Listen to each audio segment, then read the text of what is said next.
Nah, punten ini saya mohon izin untuk merekam Bapak Ibu sekalian, sudah dari tadi, sudah on dari tadi.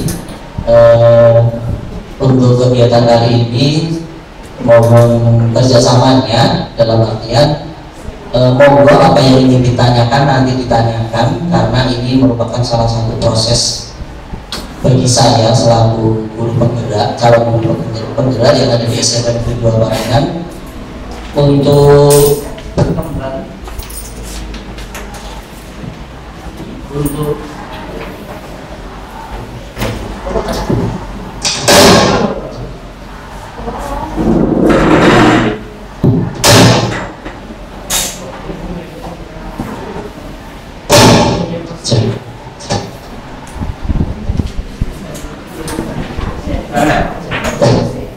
cek dan ulang lagi sampai membantu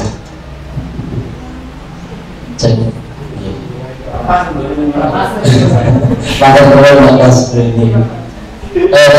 karena merupakan salah satu tugas dari aksi nyata bagaimana seorang guru penggerak memang untuk pembebasan kepada rekan-rekan yang ada di sekolahnya.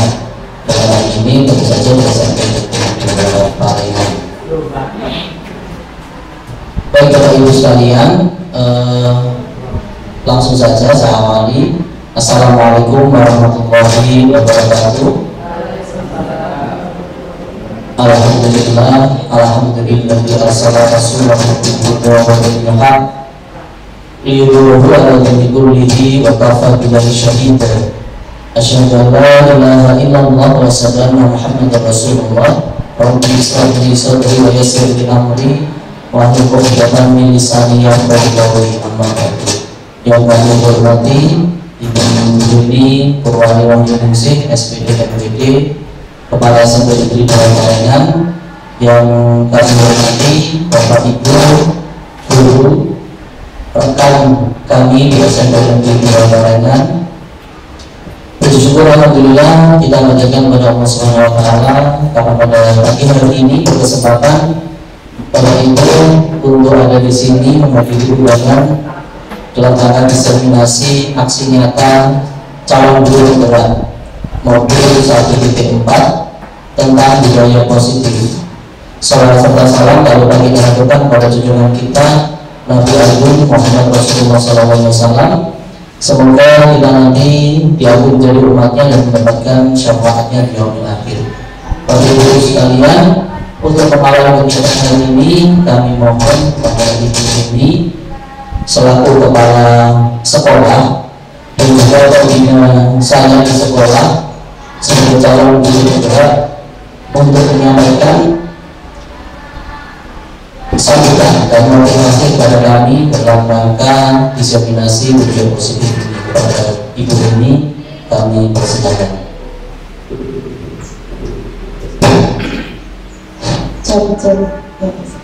Bismillahirrahmanirrahim. Assalamualaikum warahmatullahi wabarakatuh.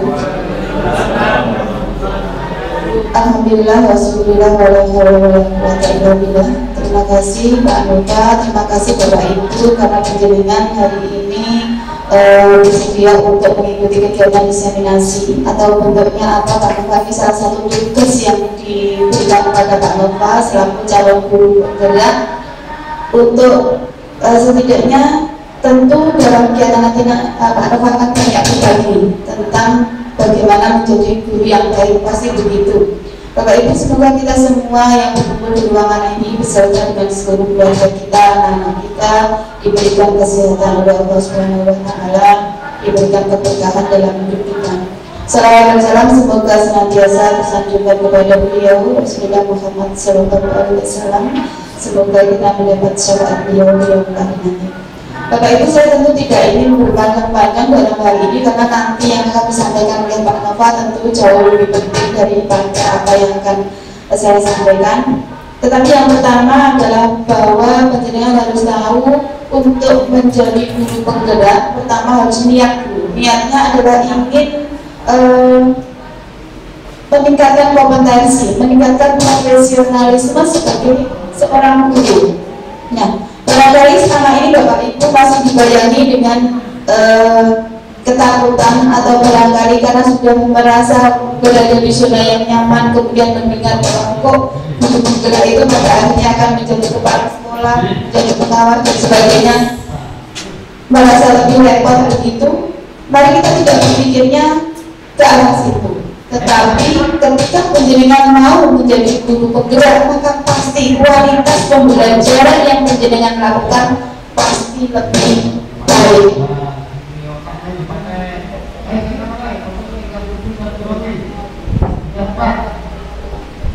Jadi jangan berpikir untuk yang berikut ini dulu, tapi kita lalui dulu prosesnya. Jadi saya ingin memberi motivasi pada teman-teman yang masih memenuhi syarat, yang masa kerjanya masih lebih dari 10 tahun, untuk mau mendaftarkan diri menjadi guru penggerak.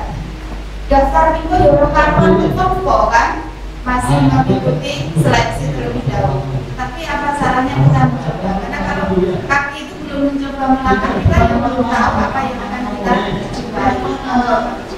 Kemudian kaitan dengan yang akan disampaikan oleh Pak Nova pada kesempatan kali ini adalah tentang budaya positif, Bapak Ibu.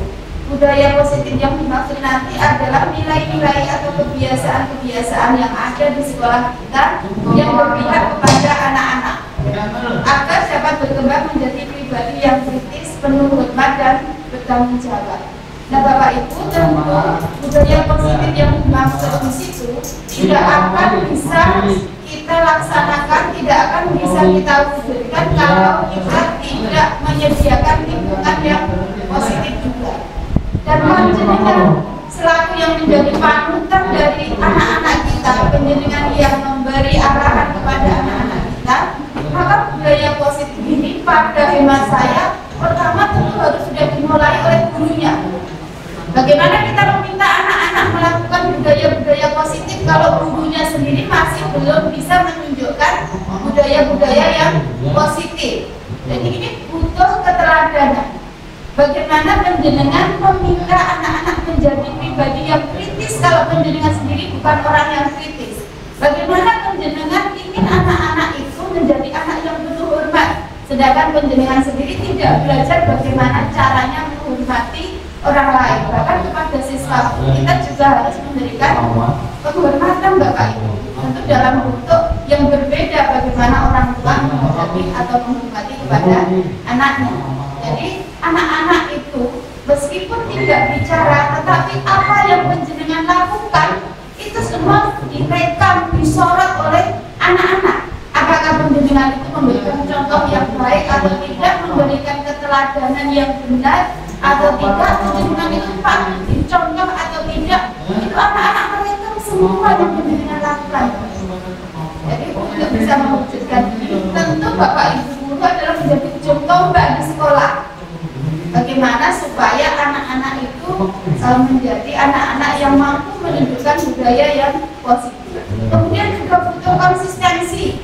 Tidak hanya pada awal saja nanti oleh Pak Nova misalkan budaya positif itu seperti ini, penjenengan harus demikian. Hanya beradakan di awal saja, tetapi kemudian pada kesempatan-kesempatan yang lain sudah hilang. Atau istilah kita mungkin tidak bisa melakukan itu secara istiqomah. Untuk ini atau nama lainnya hangat kali ayam pas anget ya banget ya terus hilang dan bahkan tidak ingin disentuh lagi. Kemudian yang juga sangat menganggap adalah mohon tentu penjenengan melakukan semua itu adalah dengan rasa ikhlas, karena itu bagian dari tugas kita yang tentu mari setiap yang kita lakukan agar nilai ibadah yang kita niatkan ini adalah ibadah kita kepada Allah. Anak-anak insya Allah akan mampu melihat kita sebagai pribadi yang baik apabila kita juga menunjukkan kepada mereka sebagai pribadi yang baik. Bapak Ibu, pribadi yang baik seorang guru bukan berarti guru tidak pernah marah, bukan berarti guru tidak pernah memberikan sanksi, bukan berarti guru yang melakukan pembiaran terhadap segala pelanggaran yang dilakukan oleh siswa. Penjenengan kalau melihat contoh anak kita mengeluarkan baju kemudian diam saja, itu bukan berarti penjenengan itu kemudian akan disayang oleh anak-anak, tidak. Jadi mari tetap kita melakukan segala sesuatu sesuai dengan yang seharusnya. Jangan ragu untuk bersikap tegas kalau misalkan kita jumpai anak-anak yang menunjukkan sifat-sifat negatif. Karena justru dengan seperti itu anak-anak itu akan menghargai panjenengan. Kalau panjenengan mengetahui anak-anak melakukan berbagai pelanggaran, melakukan berbagai hal yang buruk, tetapi panjenengan diam saja, kemudian panjenengan merasa dengan begitu panjenengan merasa lebih aman, akan lebih dicintai oleh anak-anak disayang, itu salah besar.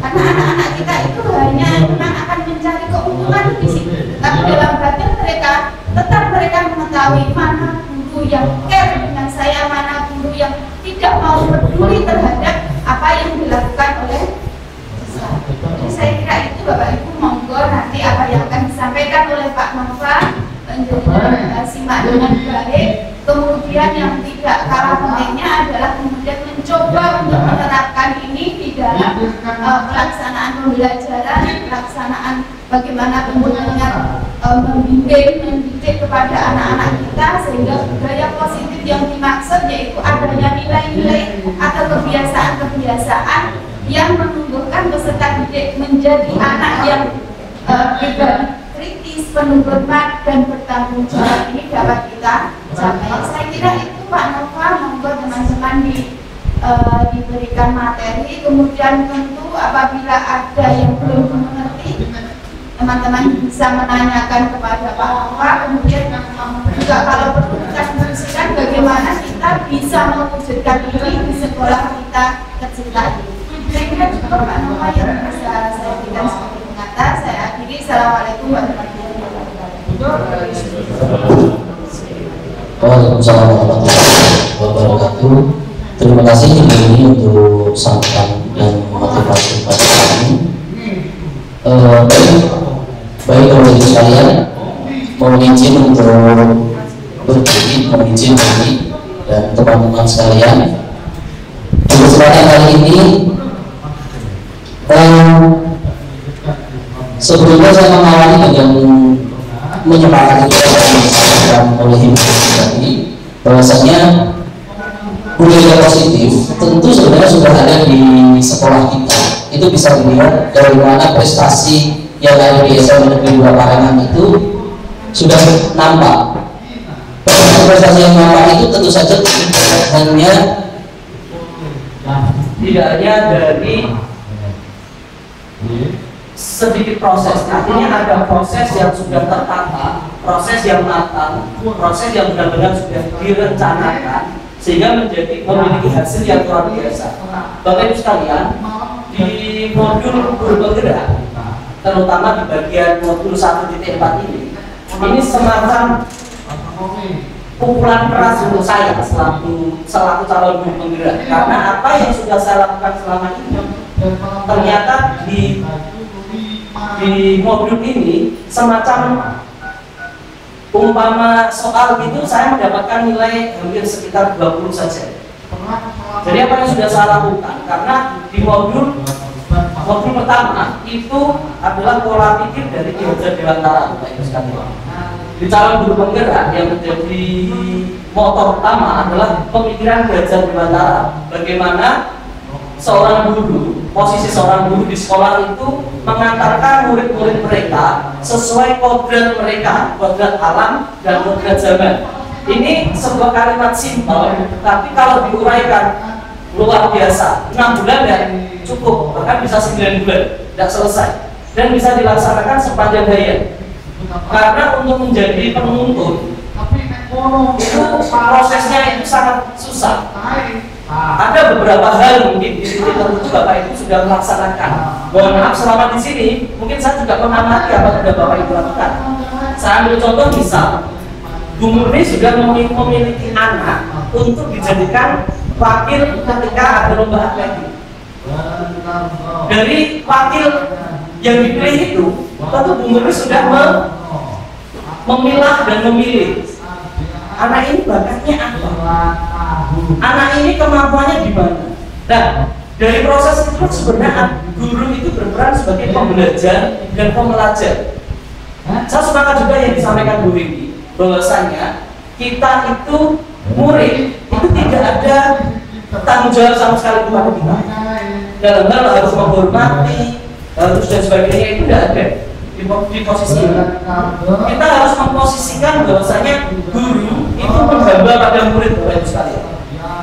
Kata yang diambil oleh Kiai Haji adalah guru itu menghamba pada murid. Luar biasa, sangat dalam. Padahal kalau kita berdoa itu menghamba itu pada Allah yang Maha Esa. Ini Kiai Haji mengatakan guru harus menghamba pada murid. Jadi bahasanya kita itu tidak boleh baper dengan apa yang sudah dilakukan murid. Kita papasan dengan murid, tiba-tiba murid tidak menyapa kita. Tidak ada salahnya guru menyapa duluan dengan menggoda. Saya itu selalu dengan Mas Arifin. Dia dari sapa menyapa duluan. Itu salah satu budaya positif sebenarnya. Tidak ada istilahnya kamu harus menghormati lebih orang tua itu dengan menyapa terlebih dahulu. Tidak. Karena anak itu juga punya emosi. Siapa tahu pada waktu itu anak lewat itu dengan kondisi galau. Orang kalau galau itu kiri kanan itu sudah ada nampak, Bapak Ibu sekalian. Gitu. Jadi itu kalau sedang sedih, kadang itu pegang HP kita itu sudah lewat samping kiri kanan depan itu sudah tidak tahu. Nah, dari proses inilah posisi kita sebagai guru itu ditantang, Bapak Ibu sekalian.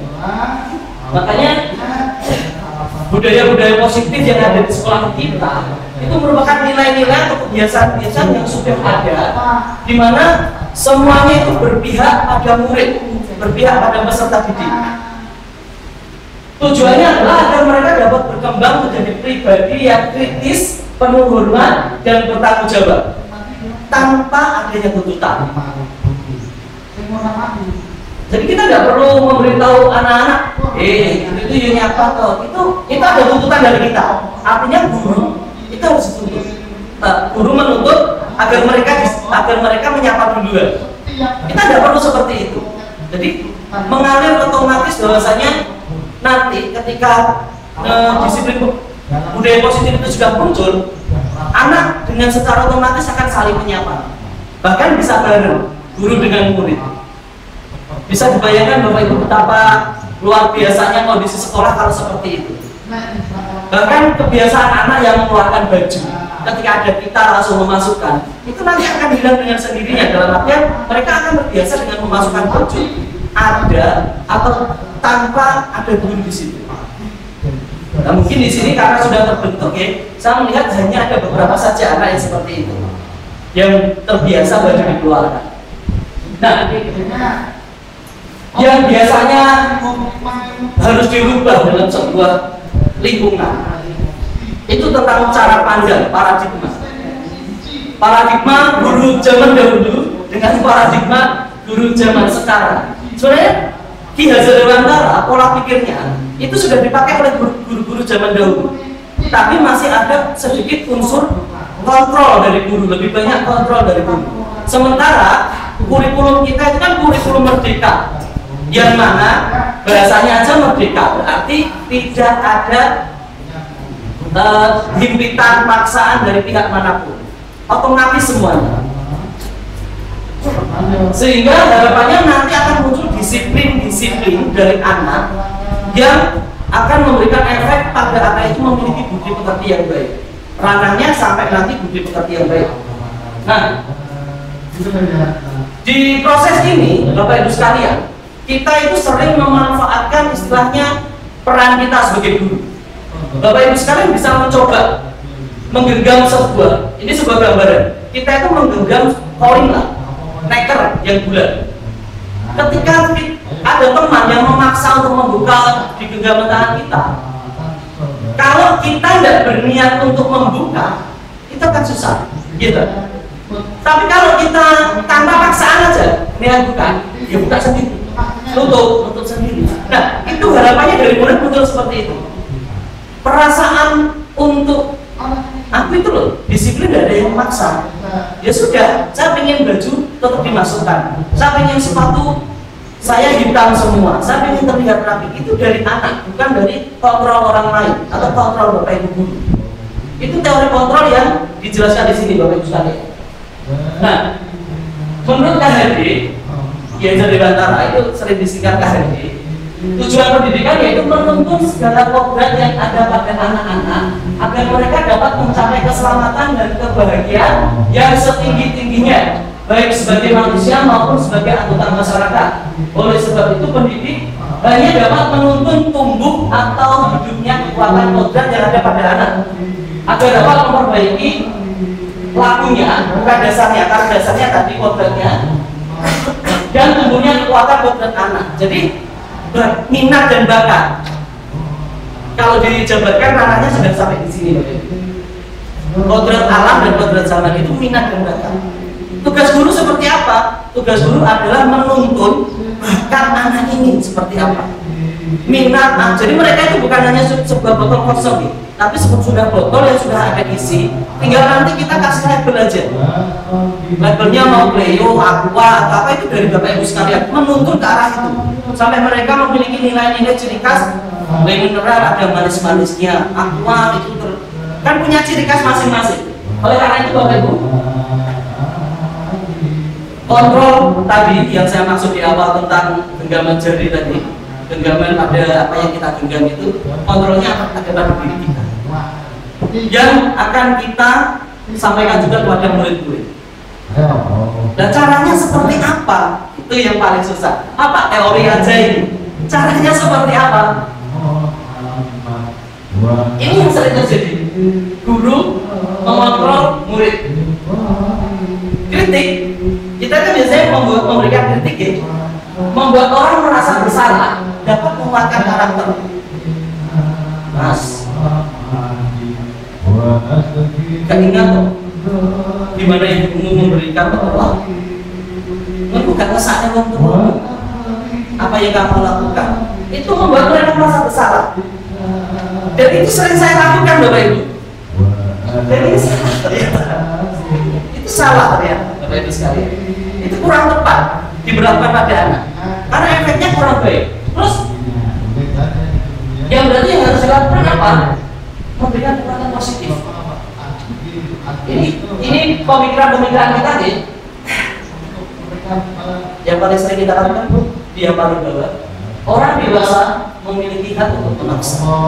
Kita itu sering punya angan-angan berandai-andai. Seandainya muridku itu pinter-pinter, mesti gak angel kayak. Tapi kita itu sering lupa bahwasanya kita itu tidak pernah mengandai-andaikan itu pada diri kita. Seandainya aku kayak guru sing kayak terus bisa gawe muridku pinter-pinter, mesti muridku akan jadi seperti ini. Kita itu sering mengandaikan itu pada orang lain. Murid yang disalahkan, bukan guru yang disalahkan. Guru masih ada di titik itu. Dan itu saya juga merasakan seperti itu Bapak Ibu. Makanya saya tadi bilang di modul ini itu semacam saya ketika dikoreksi itu 80% salah. Karena rata-rata ini saya lakukan. Nah, kita itu biasanya mencoba merubah orang agar berpandangan sama dengan kita dan membuat alasan-alasan. Tapi ada yang lebih baik sebenarnya. Kita berusaha memahami pandangan orang lain tentang dunia. Bapak Ibu dengan saya itu berbeda. Seperti ini saya memiliki sudut pandang yang terkait budaya positif. Nanti Bapak Ibu juga akan memiliki sudut pandang yang berbeda. Dan saya tidak boleh menggiring Bapak Ibu sesuai sudut pandang saya. Tapi apa? Bapak Ibu juga punya sudut pandang yang akan saya coba pahami. Dan itu juga akan dipahami pada murid. Prosesnya sama. Nilai buruk dilihat sebagai suatu kesalahan. Coba kalau kita kontrol, semua perilaku itu memiliki tujuan. Ini mungkin Bapak Ibu sudah melakukan di kelas. Di buku kuning BK itu selalu ditanyai alasan kenapa anak melakukan kesalahan. Kalau macam-macam nanti alasannya itu macam-macam. Anak itu kalau biasanya membuat kesalahan itu alasannya macam-macam. Tapi sudut pandang kita mari kita rubah. Mereka tentu memiliki sebuah tujuan. Tujuannya apa? Cari perhatian mungkin. Tujuannya apa? Mendapatkan kasih sayang dari Bapak Ibu guru di sini mungkin karena di rumah dapat dan lain sebagainya. Nah, sekarang saya akan membahas yang sudah sering kita lakukan. Hukuman, konsekuensi, dan restitusi. Hukuman itu Bapak Ibu sudah tahu ya. Hukuman itu biasanya lebih ke sesuka hati kita. Saya itu kadang lihat anak bajunya dilepas, otomatis saya itu walaupun tidak ada di aturan gitu, tangan saya itu terjepit, dan itu jepit beneran saya. Dan itu salah ternyata. Itu salah karena masuk hukuman. Hukuman itu adalah tingkah laku yang diberikan oleh orang lain yang secara otodidak, otomatis tidak ada di aturan, efeknya jangka pendek, tapi lukanya jangka panjang. Iya, itu jangka pendek, dinilai efeknya jangka panjang. Itu bahasa hukuman. Nah, konsekuensi itu seperti apa? Konsekuensi misal di jam olahraga, Pak Budi ngajar, ada anak terlambat. Anak terlambat dia disuruh jalan jongkok karena posisinya terlambat, pemanasan, lari-lari lah. Itu bisa jadi konsekuensi bukan hukuman. Karena sudah ada kesepakatan. Yang terakhir adalah restitusi. Nah ini, restitusi adalah proses menciptakan kondisi bagi murid untuk memperbaiki kesalahan mereka. Wah ini mengangil ini. Ya Bu. Ada yang sudah melakukan dan ada yang nanti pada tahap hukuman konsekuensi. Bapak Ibu pasti sudah pernah melakukan semua. Kapan itu hukuman, kapan konsekuensi, dan kapan itu restitusi, pasti sudah pernah melakukan. Tapi kita, guru itu diharapkan ada di sini terus, di restitusi. Tidak ada hukuman dan tidak ada konsekuensi. Adanya restitusi. Memuridkan murid bahasanya, menggambar pada murid. Restitusi juga merupakan proses kolaboratif yang mengajarkan murid untuk mencari solusi masalah mereka dan membantu murid berpikir tentang orang seperti apa yang mereka inginkan serta bagaimana mereka harus memperlakukan orang lain. Itu pendapat dari Gosen yang pada titik ini dijadikan teori kontrol utama ketika anak mengalami masalah. Di sini tadi sudah dijelaskan ya, ketika ada orang perilaku buruk dilihat sebagai suatu kesalahan, kita harus menggunakan teori kontrolnya apa? Semua perilaku memiliki tujuan.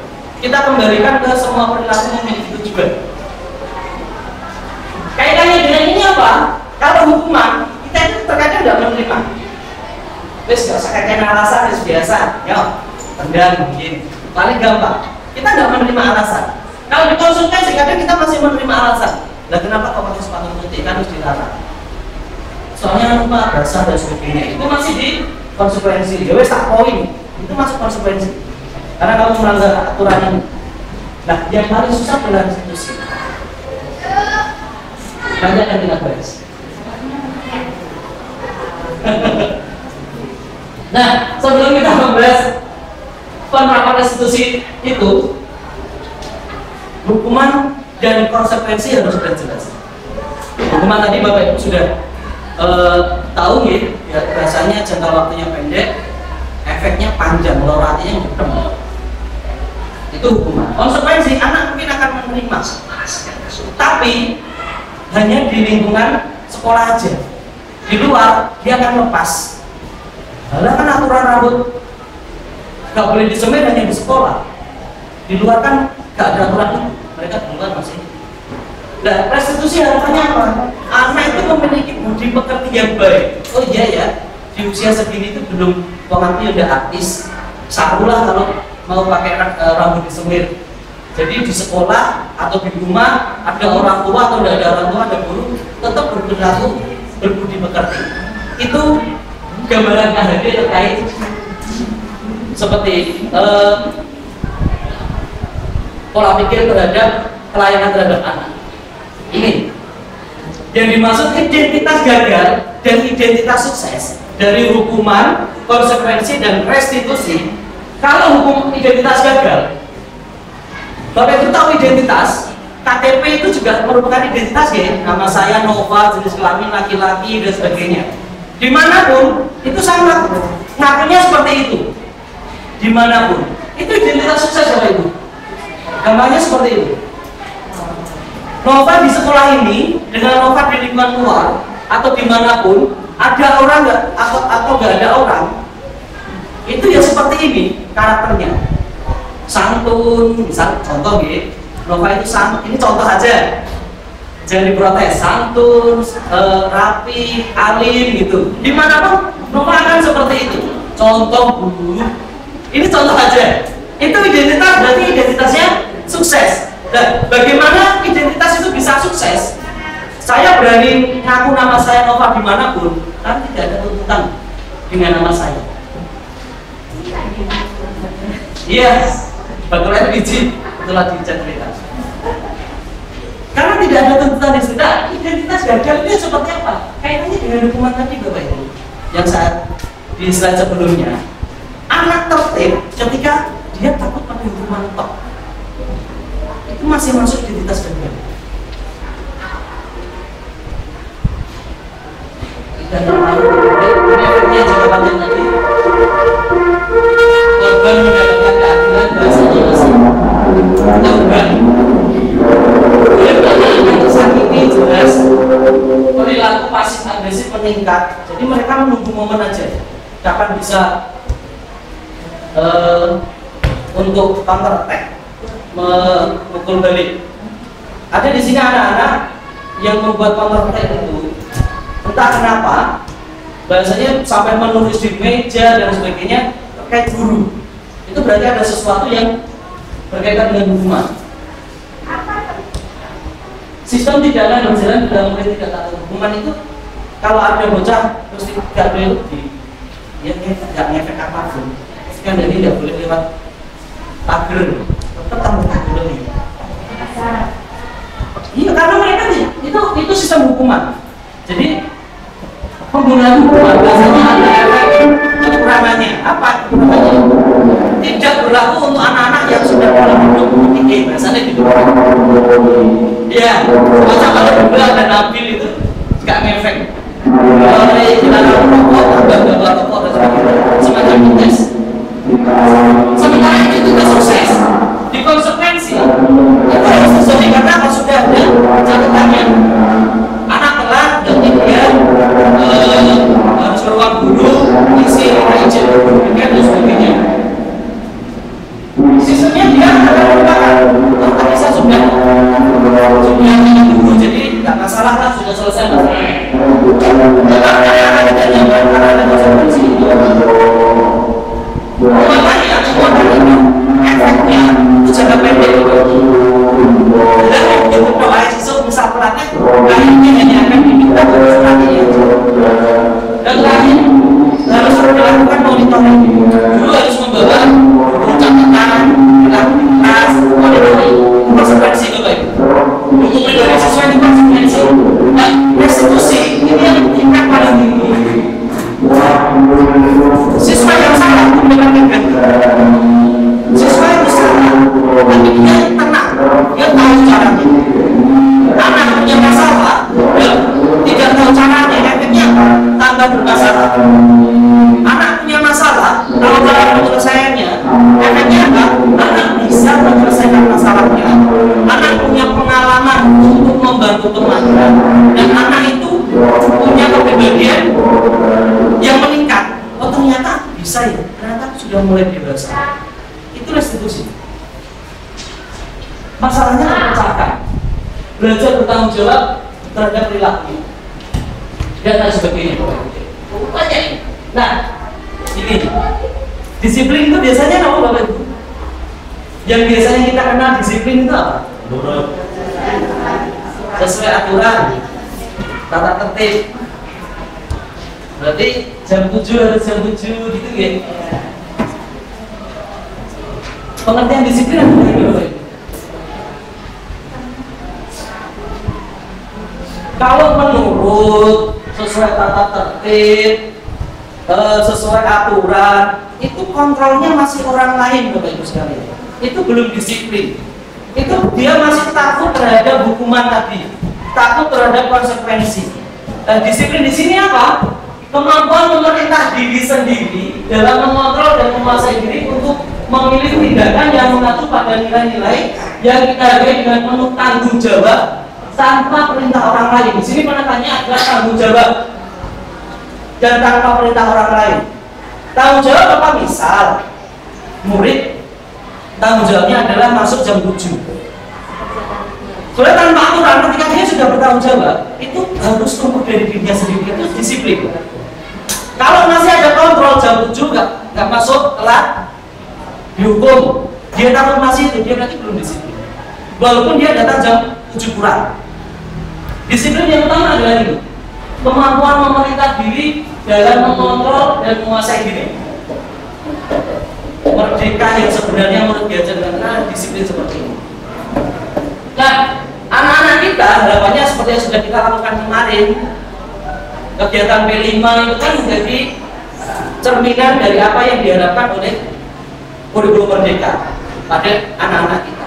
Ketika sudah memiliki semua ini, profil pelajar Pancasila ini, tentu mereka punya budi pekerti yang baik. Dan budi pekerti itu adalah harapan dari pembelajaran yang ada di sekolah. Sekolah merupakan lembaga pendidikan yang di dalamnya ada pembelajaran. Nah, pembelajaran di sini dilakukan oleh murid dan guru. Saya itu biasanya PUD Bapak Ibu. Saya itu nggak harus belajar. Terus jadi guru kok masih belajar. Ternyata yang paling susah bukan belajar materi Bapak Ibu, tapi belajar tentang murid-murid. Susah Pak, 400 siswa. Kan Bapak Ibu sudah bisa melakukan. Contoh, kalau ada OSN, ada karnaval, Bapak Ibu sudah bisa memilih kan? Anak ini kayaknya bisa kok nari. Anak ini atletik, umurnya kemarin tiba-tiba ada atletik. Dipilih kan? Kayaknya punya kekuatan untuk ini. Itu berarti guru sudah melakukan satu tahapan untuk belajar pada muridnya. Murid itu butuh dipelajari. Yang biasanya kita kenal itu profil belajar siswa, profil belajar murid. Berdasarkan minat, bakat dan sebagainya. Kita sudah melakukan, tapi tidak pada semuanya. Biasanya kita masih pilih kasih. Oh, hanya pada anak ini toh, atau hanya pada anak yang bakatnya nampak aja. Sementara banyak bakat yang tidak nampak di sini, Bapak Ibu sekalian. Terpendam. Bahasanya malah kadang saya guyoni, mending bakatku kependem main daripada nyusahin orang rakyat. Sebelum ngawini Bapak Ibu.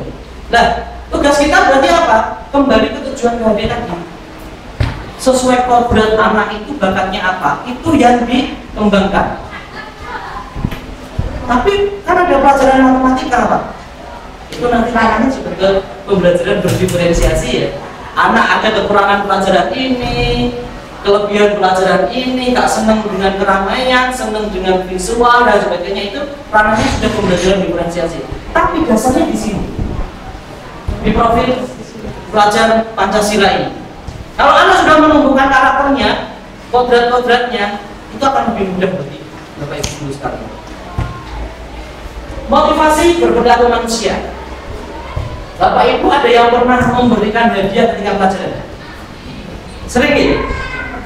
Yang dapat nilai 80 dapat buku dan alat tulis.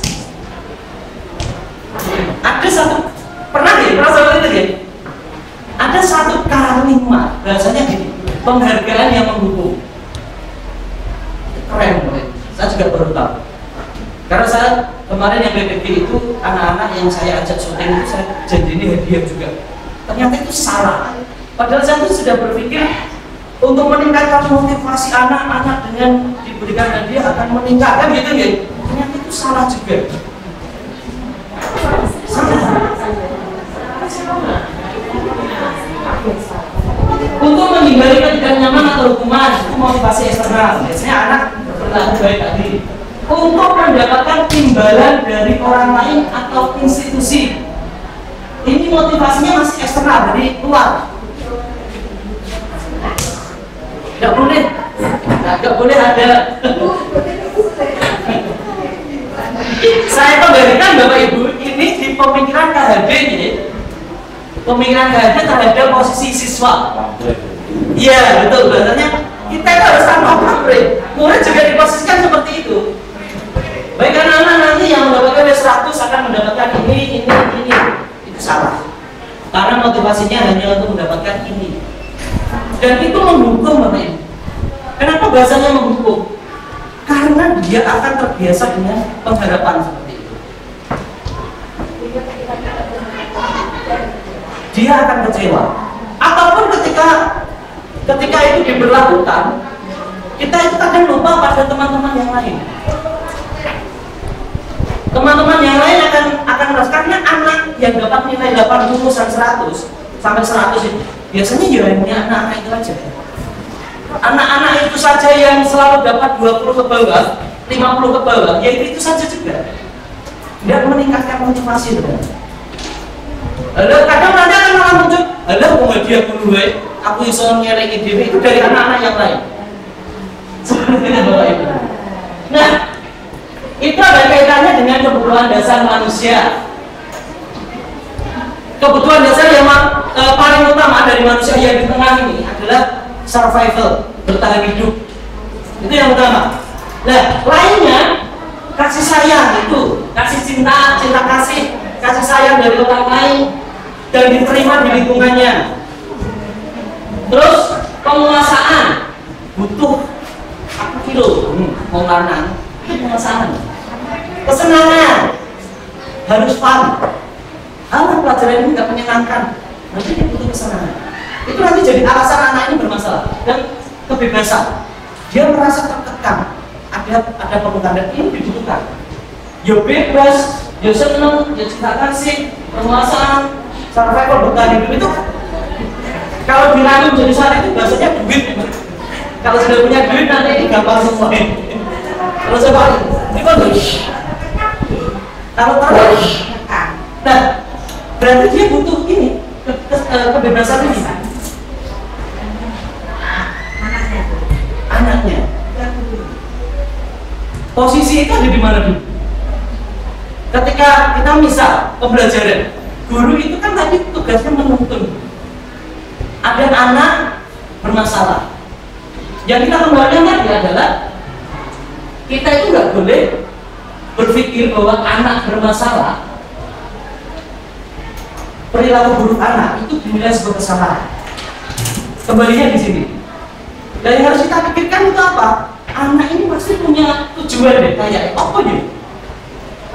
Anak itu punya tujuan. Dan tentu saja Bapak Ibu sekalian ini kalau bahasanya dengan ketika ada di ruang BK itu kan pasti yang kita bahas kan masalah utamanya itu apa? Termasuk Bu ini kemarin nih, sampai terus kudu nangis saja. Tahu masalah utamanya, ngomong wis sesenggukannya. Karena tahu masalah utama. Anak itu memang salah nggak masuk, tapi dia ternyata punya tujuan yang utama. Nah, tujuan yang utama itu biasanya apa? Itu ada kaitannya dengan kebutuhan ini. Dasar manusia ada yang tidak terpenuhi. Berarti dia mungkin kebebasannya kurang. Dia di rumah itu mungkin tertekan tadi. Harus bantu ibunya karena punya adik kecil buatkan susu, tidak punya HP, baju dijahitkan, dia jadi serba salah semua. Jahitkan baju belum jadi. Aturan di sekolah harus pakai baju seragam. Orang tua nggak punya uang untuk ngambil seragam. Orang tua kondisinya kekurangan, punya adik kecil, ibunya sakit, dia harus membuatkan susu adiknya. Kompleks di sini harus semua. Dia bertahan hidup aja itu sudah luar biasa. Mau sekolah itu sudah luar biasa. Saya lanjut. Ini contoh kasus yang diberikan di sini. Satu kasus ini Bapak Ibu sekalian, satu kasus ini bisa dilihat dari kelima sudut pandang kasus ini, kebutuhan ini macam-macam. Jadi satu anak itu ada yang masalahnya satu kebutuhan hidup, kebutuhan dasar aja. Ada yang kompleks seperti yang saya ceritakan tadi. Biasanya ngomong agak bebas, kudu juga dia kesenangan juga nggak dapat karena hanya ada di rumah, nggak bisa bermain dengan teman-temannya,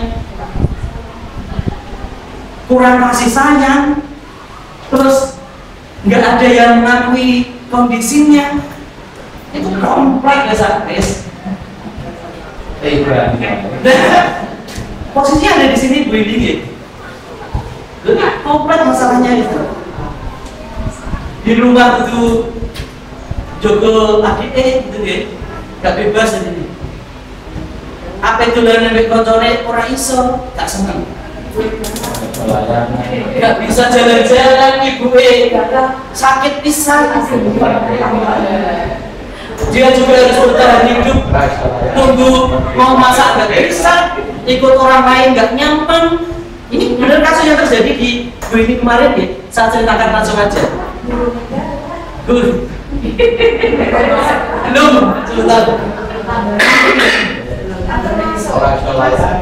Nah, jadi kita harus melihat permasalahan anak itu dari ini.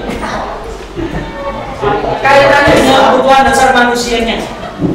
Dia di kelas itu untuk kayak kok rame itu kenapa toh? Oh di rumah dia kurang kasih sayang, makanya dia cari perhatian di sekolah. Itu kalau di rumah kurang kasih sayang. Jadi di kelas ini kok kayak kenapa toh? Senengannya ngomong kok gaya dengan temannya. Dia butuh pemuasan. Pengakuan dari temannya bahwa itu dia berkuasa, makanya ada yang marah minta dibelikan itu intinya. Atau dia umur di kelas itu karena dia di rumah itu biasa ditekan Bapak Ibu. Jadi dia mencari kesenangan itu dengan umur di kelas itu, dia bahagia. Admin sekelas dia harus rame. Iya, itu sumber permasalahan. Berarti anak dari sekolah rasa pulang gitu. Biasanya nggak bisa gitu. Mereka beneran lagi. Kalau masalah.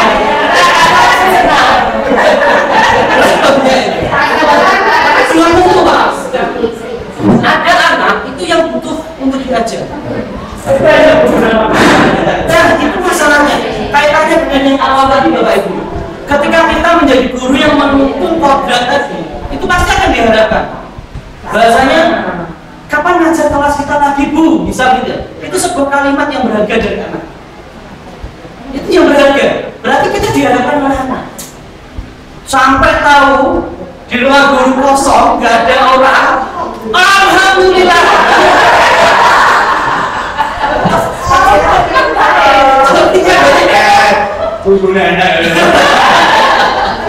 Kalau anak sudah sampai di titik itu berarti ada yang salah dengan prosesnya. Berarti ada banyak yang di sini itu yang tertekan.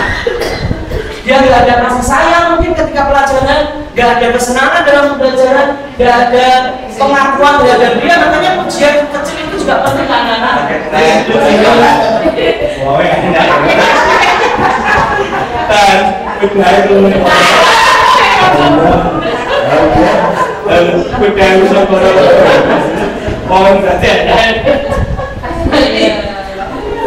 Kita sepakat berarti itu di titik itu ketika anak memang mengharapkan gurunya itu sebuah penghargaan yang luar biasa. Tapi ketika anak sudah lihat sepeda motornya atau sudah tanya guru pelajaran sebelumnya, orangnya ada nggak?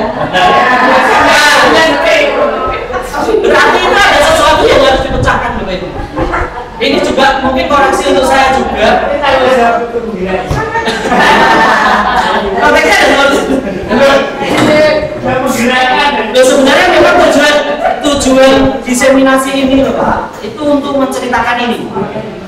Kita ingin refleksi diri kita masing-masing. Tujuan dari 21.4 ini Bapak. Bila orang yang nggak hadir, ya pokok lah misal. Misal Bapak. Kalau anak-anak berkesan kos. Ya bisa Bu. Gimana? Mungkin mereka butuh ini di sini.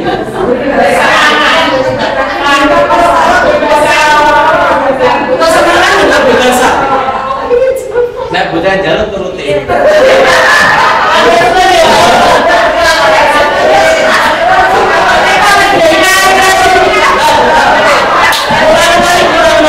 Saya jawab dulu pertanyaan menarik dari Bu Marifah. Kalau anak minta jam kos Bapak Ibu, itu gitu. Kita kembalikan lagi guru itu kan sebagai pembelajar dan pembelajar. Jangan mau kalah dengan anak-anak.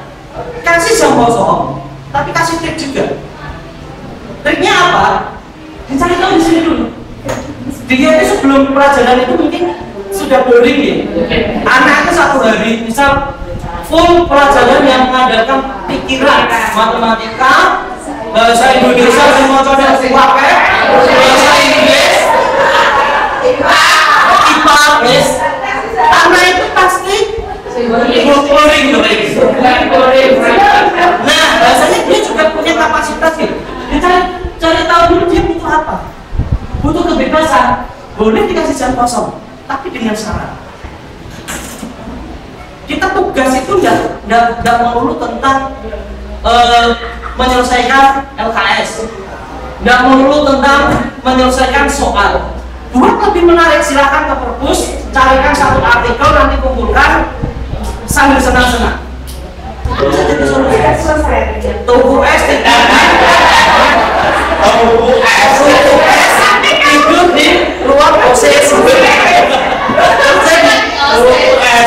Nah, makanya tapi ketika kontrol tadi sudah ada Bapak Ibu, saya kira enggak. Ketika guru sudah memposisikan dirinya sebagai penuntun murid, anak juga akan menyepakati itu. Ini kan kondisi yang kita harapkan. Jadi kalau murid sudah kita pahami, guru juga akan dipahami oleh murid. Seperti misalnya Bu Eri di awal tadi, anak itu belajar kitab. Halo Pak Nova, siswa pastikan bawa HP. Benar, anak sudah siap bawa HP belajar BK. Karena di modul BK itu memang ada link-link yang harus di-scan dengan barcode, dan itu dengan HP. Dan tugas-tugasnya memang saya minta untuk buat TikTok terkadang, atau sekedar gabung di classroom saya, atau sekedar gabung di Canva. Sesimpel itu Pak pelajaran BK. Makanya BK kadang kayak diharapkan, karena boleh bawa HP, disuruh buka itu, gitu Dok. Akhirnya itu tapi paling enggak disimpan di dengan biar nanti anak yang sambil seperti awal anak itu sama dia sudah main HP. Aturannya seperti itu. Iya. Aturan yang saya berikan seperti itu. Tapi anak-anak enggak. Itu larinya di situ. Harapannya anak-anak HP dikumpulkan di situ, itu berlaku di awal aja. Di awal saya menunjukkan HP di BK banyak, jam BK diambil. Sekarang enggak. Om Jin. Sebentar.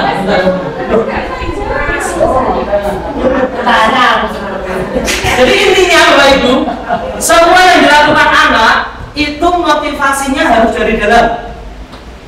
Nggak boleh dari luar. Nggak boleh guru-guru hadiah, nggak boleh guru-guru hadiah karena gurune, nggak boleh peti gue nih. Wah ini ramenya nanti upacara bisa ini bisa gitu. Itu berarti motivasinya masih eksternal. Karena takut gue ini. Berarti anak itu harus punya. Berarti upacara saya harus cinta tanah air dengan menunjukkan pribadi yang tegak mengikuti upacara. Guru tidak boleh marah Bapak. Guru tidak boleh marah. Guru tidak boleh marah. Guru tidak boleh marah. Guru tidak boleh marah. Karena kalau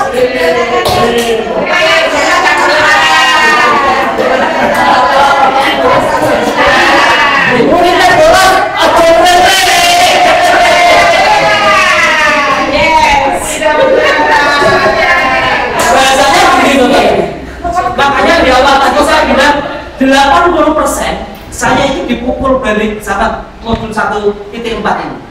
Karena apa? Saya melakukan semua kesalahan ini. Saya kadang yang marah, termasuk mau di kelas Bu Esti marah, gak jadi gara-gara ada wali kelasnya, itu saya juga marah. Ini gambaran kalau budaya positif itu sudah muncul di sekolah. Anak sudah menghargai guru, guru sudah menghargai murid, anak sudah tahu tanggung jawabnya seperti apa, guru juga sudah tahu. Itu bisa dilakukan.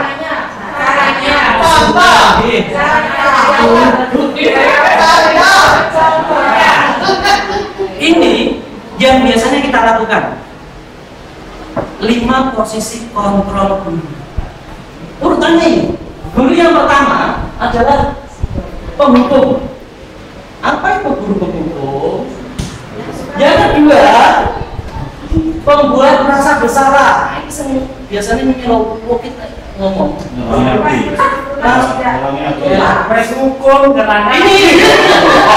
Ini Bapak Ibu. Yang nomor 3 ini yang mengejutkan saya. Guru sebagai teman. Itu juga kurang tepat ya. Oke, ini klenek memang Thomas, nggak boleh ternyata. Itu saya dipukuli gini.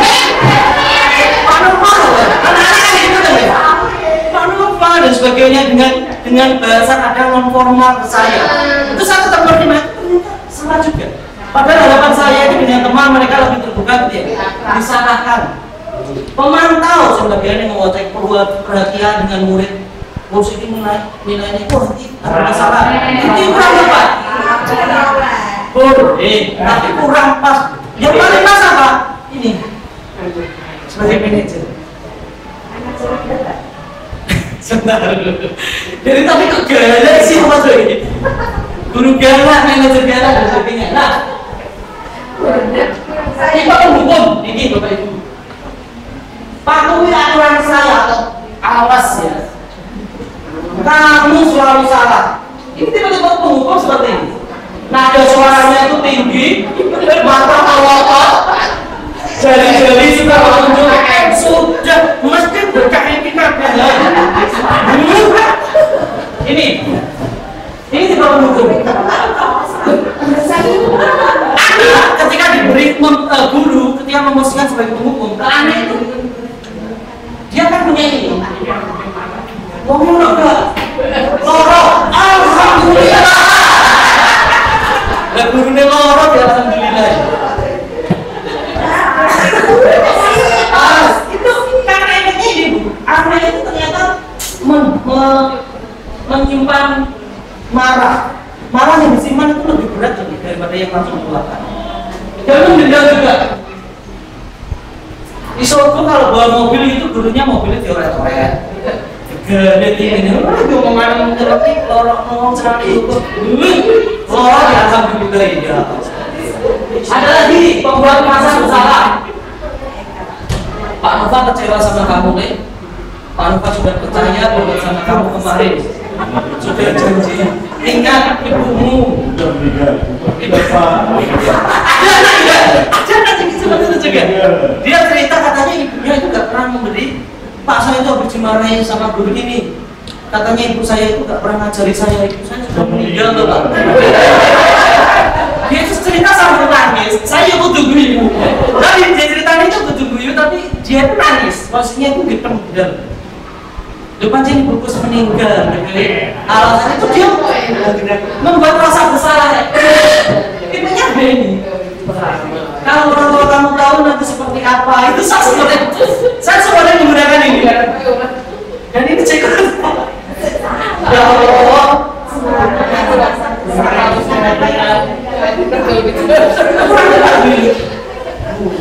Tadi yang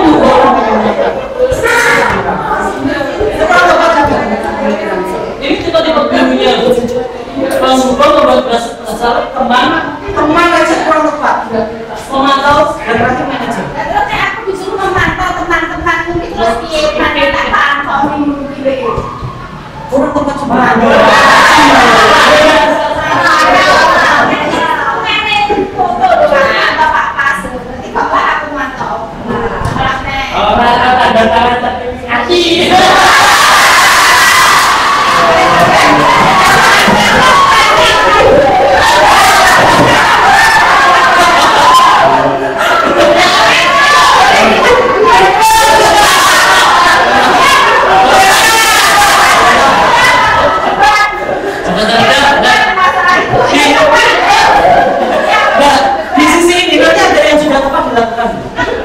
Ini sudah tepat dilakukan. Membuat merasa bersalah. Nah, hasilnya apa? Murid itu akan merasa bersalah. Dia akan, apalagi ibunya sudah meninggal tadi, ya, sakitnya itu lebih dalam. Sakitnya di sini. Murid menahan perasaannya itu ditahan, nggak bisa diungkapkan. Ini.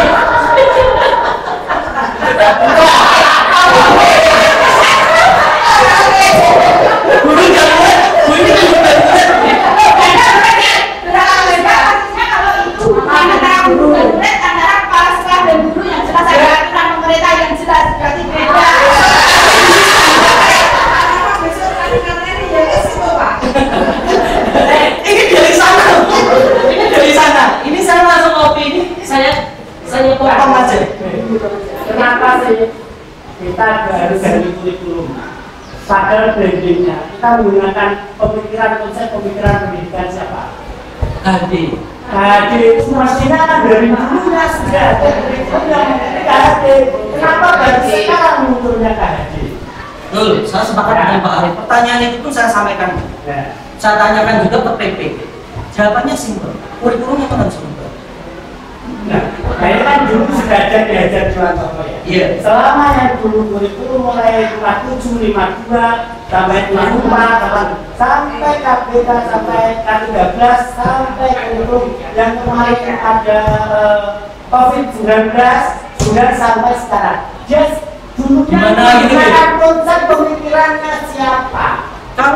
Kalau kita pernah ikut pelatihan Bapak Ibu sekalian, ini agak keluar dari konteks. Kita itu sering digambarkan pembelajaran di Finlandia. Pernah ya? Finlandia dulu nggak usah buat RPP dan itu gambarannya. Padahal konsep utama yang digunakan di Finlandia itu adalah dari teori diajar dewasa. Zaman dulu kenapa ini tidak digunakan? Karena bangsa Indonesia itu baru memahami pemikiran KHD yang sebenarnya di fase ini, Pak. Dari dulu pakai konsepnya siapa? Dulu itu karena masih semacam menggayahi pemikiran-pemikiran kayak pakai teori konseling ini, teori konseling ini. Padahal pemikiran KHD itu juga merupakan teori psikologi sebenarnya. Ada juga menggunakan hukum dosen 2024 itu juga sudah zaman dahulu. Sekarang kan sudah tahun 2023. Berapa tahun itu? Selisihnya hampir 1 abad, Pak. Dari diajar dewasa itu sudah hampir 1 abad. Baru makanya kurikulum merdeka kan. Dan siapa tuh hari ini dari dulu kita sudah merdeka. Kita belum merdeka. Nah, sebagai guru yang tugasnya sebagai pemantau, ini biasanya dikembalikan ke peraturan. Bisa dilakukan, bisa. Tapi ada konsekuensi lain. Apa? Dia hanya mengambil konsekuensi karena melanggar salah satu aturan gitu aja. Tidak motivasinya intrinsik. Motivasinya tidak dari dalam. Nah, yang paling utama, yang paling baik itu adalah guru sebagai manajer. Posisi terakhir ini semacam menjadi posisi yang paling utama ketika kita menyelesaikan berbagai macam permasalahan. Guru sebagai manajer. Guru sebagai manajer itu seperti apa? Ketika ada permasalahan, kita itu menggunakan namanya restitusi. Restitusi. Dengan istilah segitiga restitusi kalau di sini. Segitiga restitusi itu apa? Intinya adalah anak mampu menyelesaikan masalahnya sendiri. Nah, anak mampu menyelesaikan masalahnya sendiri itu karena apa? Ketika dia sudah paham tadi kebutuhan dia sudah memahami nilai-nilai kebajikan yang ada di sekolah, nilai-nilai positif yang ada di kelas, dia sudah paham. Kaitannya nanti dengan nilai keyakinan kelas. Keyakinan kelas itu seperti apa? Keyakinan kelas itu seperti apa? Bapak Ibu tahu kesepakatan kelas itu di atasnya sedikit. Kesepakatan kelas dibuat, biasanya kan kita harus sampai kesepakatan kelas. Kesepakatan kelas itu biasanya juga bahasanya itu masih amburadul. Nah, keyakinan kelas itu bahasanya positif semua, tidak menggunakan jangan, tidak dan sebagainya, positif saja. Kenapa kok kita dilarang menggunakan kata tidak atau jangan? Simpelnya gini, Bu ini jangan pikirkan saya. Enggak, tapi di pikiran Bu ini, kenapa saya cuma pikirkan Pak Nova? Muncul nama Pak Nova. Ini tidak digunakan oleh pemain jet ski, Bapak Ibu. Pemain jet ski itu kalau dia patokannya adalah memikirkan jangan saya sampai menabrak pohon ketika di salju itu, yang terpikirkan dia apa? Pohon. Tapi ketika yang harus dipikirkan apa positifnya? Jalan ini mudah saya lewati. Yang nama nanti akan jalan. Itu teori sugesti untuk diri kita sendiri. Kalimat positif. Ketika kita menggunakan negatif, akan muncul di otak kita. Nah ini keyakinan dasar di sini ini peraturan kelas kelihatan dahulu kan kelihatan Iya, mohon maaf. Ini kesepakatan kelas Bapak Ibu. Di atasnya ada keyakinan kelas. Kalau keyakinan kelas itu sudah dibentuk, nanti hasilnya adalah lingkungan yang positif. Dari lingkungan yang positif, ini nanti menjadi sebuah budaya. Budaya itu berarti sudah tidak perlu aturan ya, anak sudah paham sendiri. Walaupun memang harus tetap ada aturan ya, tapi kesadaran diri anak itu sudah pada titik tingkat tertinggi dari motivasi intrinsiknya. Nah, keyakinan kelas itu apa? Nilai-nilai kebajikan yang dibentuk dalam kelas. Nilai kebajikannya seperti apa? Tolong selalu kembalikan buku ke tempatnya. Itu peraturan kelas, kesepakatan kelas. Berarti nilai kebajikan yang dipercayai apa? Tanggung jawab. Anak diajarkan tanggung jawab. Hadir di sekolah 15 menit sebelum pembelajaran dimulai. Kebajikannya apa? Komitmen pada tujuan, menghargai, menghormati orang lain. Dilarang menggunakan narkoba. Nilai kebajikannya apa? Untuk kesehatannya dan lain sebagainya, Bapak Ibu sekalian. Nah, ini Bapak Ibu, intinya. Segitiga restitusi. Segitiga restitusi itu apa? Proses menciptakan kondisi bagi murid untuk memperbaiki kesalahan mereka sehingga mereka bisa kembali pada kelompok mereka dengan karakter yang lebih kuat. Segitiga restitusi ini digunakan oleh guru yang memposisikan diri sebagai manajer, tidak sebagai penghukum, tidak sebagai teman. Teman itu akan lebih bahasanya gampang kena rayuan. Penghukum dia terlalu keras, yang membuat merasa bersalah sesuai dia mengenai hati tadi. Kalau sebagai manajer dia melalui restitusi, segitiga restitusi. Caranya dengan apa? Kalau misalnya ada anak bermasalah datang terlambat, kita memposisikan sebagai guru yang ada di posisi anak. Kenapa kok terlambat? Tolong ceritakan. Oke, Pak Nova paham apa yang kamu ceritakan dan ini sebenarnya masalah biasa. Terus kira-kira untuk memperbaiki ini, apakah yang harus kamu lakukan? Kamu ini melanggar nilai apa? Sepemahaman kamu di sekolah ini. Nilai-nilai apa yang kamu langgar dari kamu terlambat ini? Hanya di titik ini. Seperti itu terus sampai nanti itu menjadi budaya. Jadi anak ketika bertanya itu kan, dia Pak mohon maaf, tadi saya itu mau berangkat tapi orang tua saya ternyata ada urusan, saya disuruh menunggu dan sebagainya. Dia punya banyak alasan. Kalau alasannya nggak masuk akal, guru kan akan ngejar juga. Masa orang tuaku sampai segitunya? Coba ceritakan. Oh iya Pak, nanti saya bawa sepeda sendiri dan diajak mampir kemana, akan muncul jawaban-jawaban yang berbeda. Kan ini posisi manajer tadi, bukan penghukum. Saya kembalikan ke posisi tadi. Posisi segitiga restitusi itu sudah tidak ada hubungan. Nilai yang diharapkan itu muncul dari dirinya sendiri. Jadi anak disadarkan. Kalau dia itu berarti kita masih ada di titik sebagai guru penghukum. Tapi kalau sudah sebagai guru manajer, posisi manajer, dia akan menggunakan segitiga restitusi ini untuk menangani permasalahan. Anak merasa dibantu mencari solusi, bukan dicarikan solusi. Dibantu aja, diiringi aja. Iya. Nah kira-kira besok biar gak terlambat apa aja Pak, saya akan memperbaiki lagi. Nanti kamu di kelas gimana dengan gurumu? Saya akan meminta maaf Pak. Dituntun untuk bahasanya untuk mencari jalan keluar.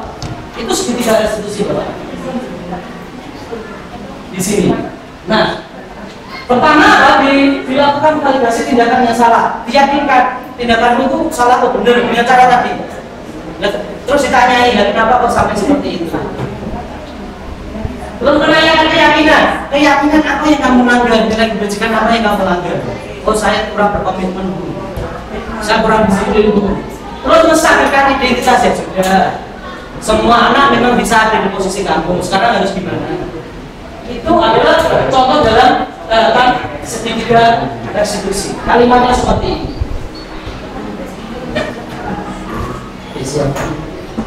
Dan ini mungkin juga sama dengan yang dilakukan Bu ini ketika memberikan pembinaan ke kita. Ini yang saya maksud, kepala sekolah sebagai manajer juga di sini.